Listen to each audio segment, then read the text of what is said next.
শুনেছ নিশ্চয় জগৎ মিথ্যা,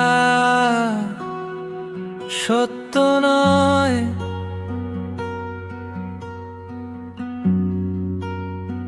বুঝেছ কি এর অর্থ হয়, নাকি ভেবেছ তুমি এসব আজগুবি তত্ত্ব সত্য নয়? তবে বলছি প্রিয়, পঞ্চভূতে গড়া এই বাইরের জগৎ যা দেখছো তা সত্য হলেও পুরোপুরি সত্য নয়। কেন না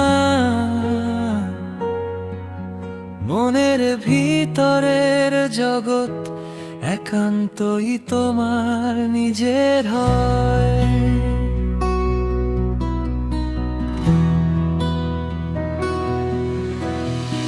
যা কিছু জেনেছো, যা কিছু বুঝেছো, তুমি তোমার নিজেকে ছাড়া অন্য কাউকে জানো নাই, বোঝো নাই। হ্যাঁ বন্ধু, তুমি নিজেকে ছাড়া অন্য কাউকে কখনোই জানো নাই, বোঝো নাই। তাই কে ভালো কে মন্দ